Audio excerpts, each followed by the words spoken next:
O regime militar brasileiro cometeu um erro de arquitetura penitenciária que mudaria a história do crime organizado no país. Reuniu dentro do mesmo presídio dois grupos que não deveriam jamais se encontrar. De um lado, assaltantes de bancos comuns, sem educação formal, sem consciência de direito. Do outro lado, presos políticos, militantes de esquerda, filhos de classe média, com formação universitária, detidos pela Lei de Segurança Nacional. O que aconteceu dentro daquela ilha não foi um motim, foi a transferência de conhecimento. Os presos comuns aprenderam algo que nunca tinham aprendido, que tinham direitos, que poderiam se organizar, que uma estrutura coletiva poderia resistir ao poder do Estado de uma forma mais eficaz do que a própria violência individual. O grupo primeiro se chamou Falange da Segurança Nacional. Depois passou a ser denominado Falange Vermelha. A imprensa mais tarde daria então o seu nome definitivo que vigora até hoje, Comando Vermelho. Um dos seus principais fundadores, William da Silva Lima, o professor, documentou sua história em um livro título que resume a assimetria de poder que estudamos hoje. O nome do livro do cara é 400 contra 1. Aliás, eu já li. Muito bom e recomendo para aquelas pessoas que gostam do tema. Em 1979, a lei de anistia libertou os presos políticos. Os assaltantes de banco ficaram sem os mentores ideológicos. A organização se reorganizou em torno do que sempre foi a sua base operacional, o crime econômico. Na década de 1980, a Colômbia tornou-se produtora da cocaína em escala industrial. O Brasil, com a sua costa atlântica e fronteiras permeáveis, tornou-se o principal entroncamento nas rotas internacionais de tráfico. O Comando Vermelho, então, investiu o dinheiro dos assaltos em novos negócios relacionados ao tráfico internacional da cocaína. Hoje, em 2022, 2023, o Comando Vermelho controlava 52% das áreas dominadas por grupos armados na região metropolitana do Rio de Janeiro. A única organização que ampliou seu controle territorial enquanto todas as outras perdiam espaço. Em 28 de outubro de 2025, a operação policial mais violenta da história do Rio de Janeiro, que envolveu 2.500 agentes, 100 fuzis apreendidos, 121 mortos, 81 presos, foi lançada com um único objetivo: conter o avanço do Comando Vermelho. A operação durou um dia. O Comando Vermelho sobreviveu. Porque estruturas organizacionais resilientes não morrem com operações, morrem com a destruição de sua arquitetura. E isso não é fácil, senhoras e senhores. Mas se o Comando Vermelho foi forjado pela confluência entre presos políticos e criminosos comuns, o que acontece quando o Estado, em um único dia, executa 111 detentos em um presídio e deixa os sobreviventes organizarem? A resposta tem data: 31 de agosto de 1993. Casa de Custódia de Taubaté. 8 presos, uma rebelião e uma decisão que mudaria o crime organizado brasileiro para sempre.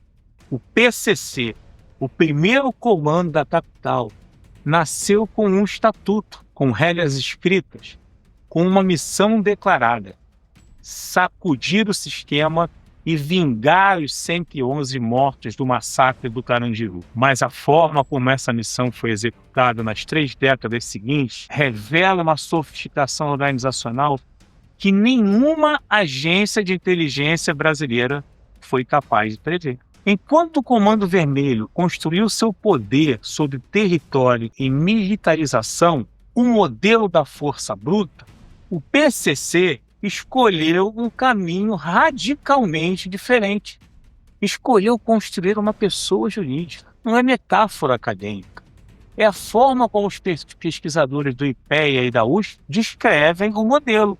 O PCC funciona como uma plataforma corporativa que permite que firmas menores, indivíduos, células locais operem seus próprios negócios, desde que respeitem o estatuto e a ética da organização. Vocês começam a perceber algumas semelhanças que vêm lá do Oriente Médio e param no pensamento e na estrutura de arquitetura dessas organizações criminosas brasileiras? Eu acho que sim. Eu acho que eu começo a responder as perguntas que eu mesmo levantei para vocês no início. Por que classificar Comando Vermelho e PCC como organizações terroristas? Vamos prosseguir. A estrutura de poder se chama sintonia. Não há um chefe supremo visível. Existem células temáticas e regionais. A sintonia das gravatas, composta por advogados que operam de dentro do sistema legal brasileiro. A sintonia dos estados e países, responsável pela expansão territorial. A sintonia da internet e das redes sociais, mapeada pela Polícia Brasileira em 2026 como um setor dedicado à proteção das comunicações internas do PCC. E talvez a inovação mais perturbadora ligada ao PCC, o senso do crime. Você sabia que a cada 15 dias, segundo o estudo da pesquisadora Camila Dias, o PCC realiza um levantamento nacional de inteligência? Quantos membros tem cada facção, em cada estado? Quem são os aliados? Quem são os inimigos? Quem é neutro? Distribuição de recursos planejados com antecedência. Logística estratégica em escala intercontinental. Eu nunca ouvi falar em algo parecido, disse Camila Dias à BBC. Isso demanda uma organização que os outros grupos não possuem. A maior parte desses coordenadores de inteligência do PCC está presa. Você sabia disso? E mesmo assim continuam gerindo o grupo de dentro do sistema penal carcerário brasileiro. Em 2025, o coordenador do GAECO de São Paulo confirmou os números. O PCC tem mais de 40 mil membros distribuídos em 28 países: Portugal, Alemanha, Irlanda, Turquia, Japão. Em dezembro de 2023, um único relatório identificou 87 membros do PCC só em Portugal. A facção está construindo redes de suporte para membros presos em países estrangeiros, exatamente como a Al-Qaeda fez com seus combatentes de Guantánamo da década de 90. A receita anual estimada apenas do PCC no Brasil chega perto de R$1 bilhão. O modelo de expansão é o mesmo das franquias observadas pelo Estado Islâmico. Fornece a marca, a disciplina, os padrões operacionais. Entretanto, a execução das ações criminosas é local, autônoma e impossível de ser decapitada pelas polícias brasileiras. Bom, pessoal, se você chegou até aqui, está gostando do conteúdo, mas ainda não é inscrito no meu canal, eu vou pedir para você ir lá, se inscrever, fazer o seu comentário, curtir, estar sempre atento, aperta o sininho para você saber quando eu for colocar conteúdo novo. Isso ajuda com que a gente possa crescer o canal e que possa, a cada semana, estar trazendo conteúdos de valor para você. Uma outra pergunta. Você ainda tem dúvida do porquê de Comando Vermelho e PCC serem classificados como organizações terroristas estrangeiras pelo Departamento de Estado dos Estados Unidos da América? Eu não acredito. Mas vamos fazer uma outra pergunta. O que acontece quando a maior facção criminosa da América do Sul encontra uma das organizações paramilitares mais poderosas do Oriente Médio? No coração da América Latina, a linha entre o lucro do tráfico e o financiamento do terrorismo tornou-se praticamente invisível. Este é o nexo crime-terror, que é estudado pela NDU, National Defense University, dos Estados Unidos, como fenômeno da convergência. A Tríplice Fronteira não é apenas mais um ponto turístico comum no Brasil. Para a inteligência estratégica, trata-se do epicentro de uma simbiose mercantilista. Lá, o Hezbollah não busca apenas converter fiéis, mas lavar bilhões de dólares, através de empresas de fachada e esquemas de contrabando, como os operados pela histórica rede Barakat, o grupo libanês que encontrou um parceiro ideal no Brasil, o primeiro comando da capital. A parceria é pragmática. O PCC domina o território e o produto.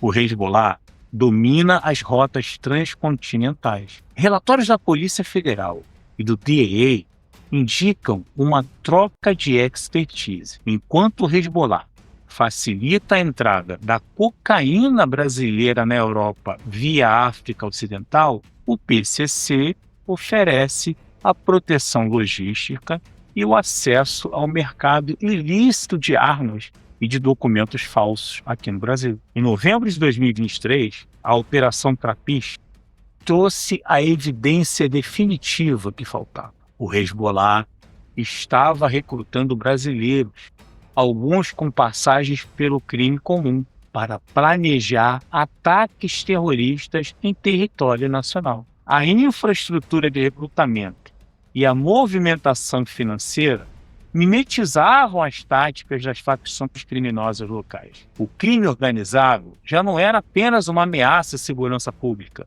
mas um facilitador da insegurança global. A NDU vem estudando esse fenômeno desde 2014. Como eu já falei, ele é chamado de fenômeno da convergência. Eu vou deixar para vocês aqui, a capa do livro, Beyond Convergence, para quem quiser aprofundar esse tema. Esse livro você consegue de graça na internet. Mas se você não conseguir, deixa o seu e-mail lá nos comentários que eu vou encaminhar para você depois, tá bom?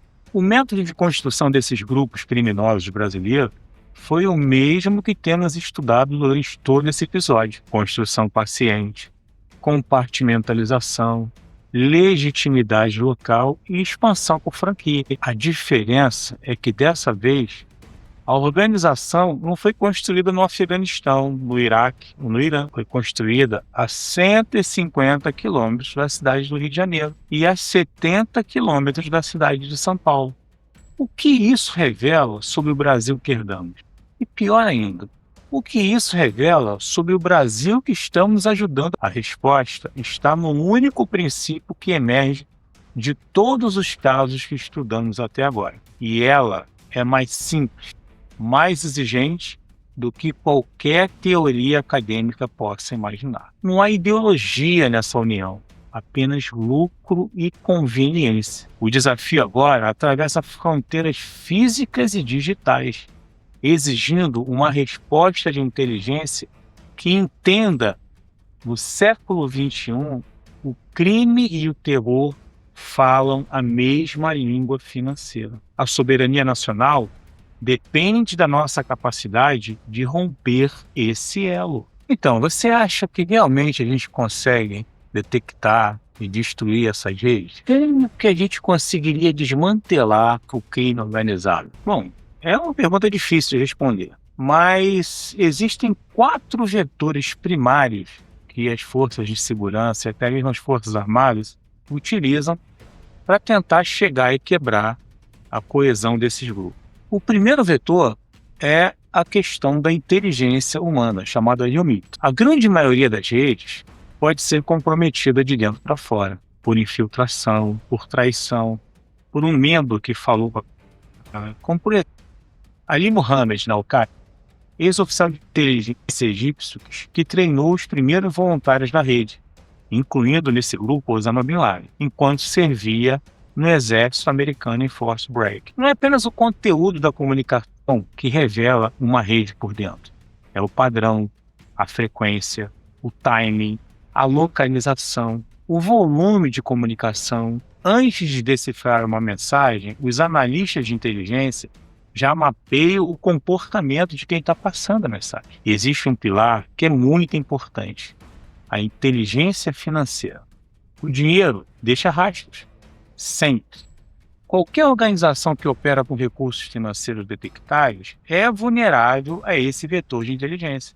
A Al-Qaeda, por exemplo, quando financiou os atentados de 98, com menos de 50 mil dólares, estava exatamente se mantendo abaixo dos limiares de detecção financeira, para evitar a exposição. Existe também o último pilar, muito importante: para se detectar grupos terroristas e criminosos. A inteligência de fontes abertas. O que você publica, o que você compartilha e o que aparece em registros públicos e plataformas digitais. Tudo isso é levado em consideração quando se faz um trabalho de inteligência. A lição, gente, não é paranoia, é disciplina operacional. E é exatamente aqui que chegamos à dimensão que raramente entra nesse debate, porque os princípios que acabamos de analisar, construção paciente de rede, grupos pequenos, compartimentalização, papéis definidos e missão clara, não foram inventados por grupos criminosos ou terroristas, foram reinventados por eles. Na verdade, quando a gente vai analisar o modus operandi desses grupos, nós vamos perceber que eles reinventaram princípios que já eram clássicos, princípios de organização sistêmica em nível comunitário, antes mesmo de partirem para o conflito. Isso foi o que foi feito pelo cartel de Sinaloa, foi feito pela Al-Qaeda, pelo Estado Islâmico, pelo Comando Vermelho e pelo primeiro comando da capital também. Na verdade, eles descobriram que os laços mais resilientes começam na vizinhança, na rua, na comunidade imediata.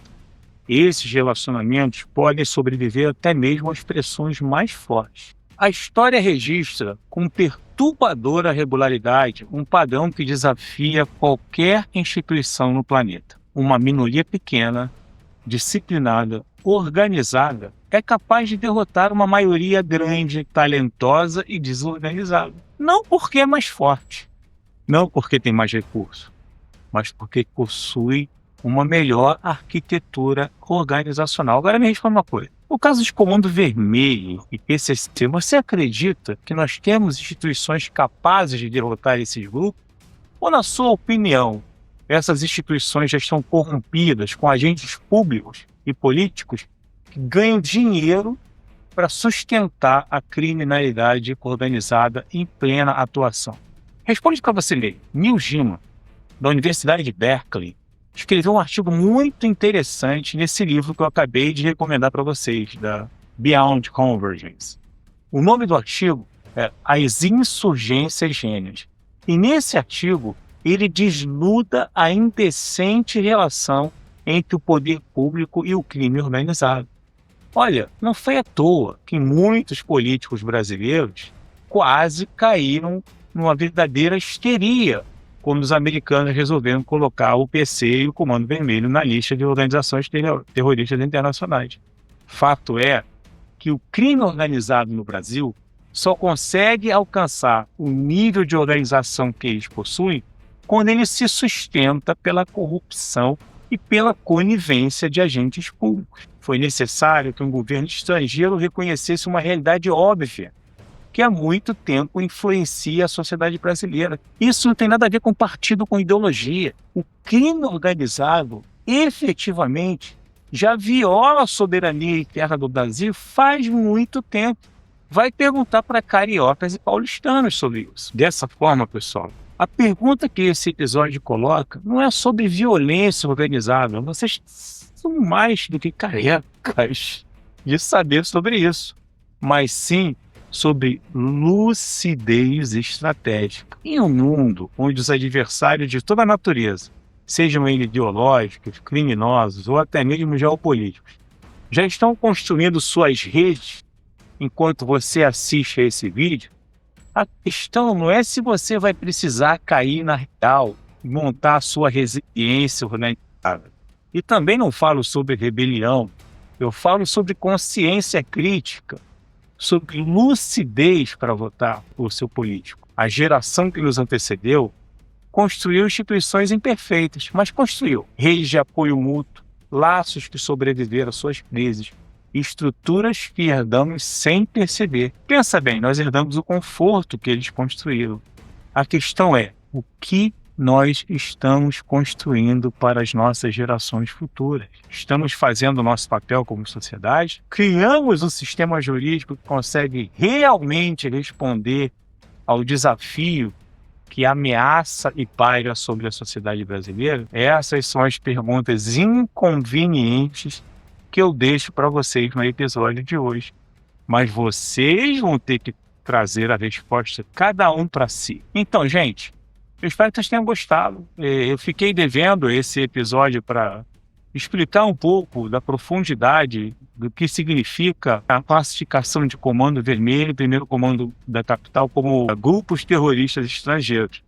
Então, antes de terminar, eu quero contar uma novidade muito legal. Acabei de escrever um relatório detalhado chamado O Poder Migrou para o Cyberespaço, que traz uma análise sobre o que está ocorrendo nestes últimos dias no nosso planeta. Este relatório está disponível para download no link que eu coloquei na descrição deste vídeo, logo aqui embaixo. Vai lá, baixe o relatório, leia com atenção e depois volte para comentar aqui nos comentários deste episódio. Baixar o relatório O Poder Migrou para o Cyberespaço é um passo indispensável para quem deseja antecipar as transformações inevitáveis que já estão redefinindo as estruturas de poder, mercado e segurança mundial. O mundo mudou de eixo. As grandes disputas geopolíticas, os conflitos militares e as operações criminosas mais sofisticadas não dependem mais exclusivamente de fronteiras físicas, mas sim de dados, algoritmos e conectividade. Quem atua nas áreas de direito, relações internacionais, defesa e inteligência não pode mais se dar ao luxo de tratar a tecnologia como uma especialidade técnica isolada. Ela passou a ser o cenário central de tomada de decisões estratégicas. Com o rigor analítico de grandes centros de pesquisa globais, este documento, elaborado pela APT Zero Day Academy, entrega um diagnóstico claro sobre temas complexos, como a regulação de inteligência artificial, os desafios de jurisdição e provas digitais no Brasil, o ecossistema do crime na Dark Web e os novos dilemas éticos da guerra moderna. Mais do que compreender o presente, este relatório fornece um mapa prático para o futuro profissional. Ele revela exatamente quais são os perfis de especialistas que estão em falta e como você pode se posicionar de forma diferenciada para ocupar os cargos mais valorizados e estratégicos da próxima década. Garanta o seu acesso e prepare-se para liderar em um mundo transformado pelo cyberespaço. Se você chegou até aqui e ainda não se inscreveu no canal,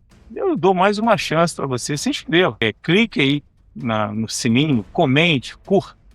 Ajude o nosso canal a crescer um pouco mais. Porque aqui, como eu sempre falo, em um mundo inundado de informações irrelevantes, clareza é poder. Canal APT Zero Day. Nos vemos então no próximo episódio. Até lá, um grande abraço.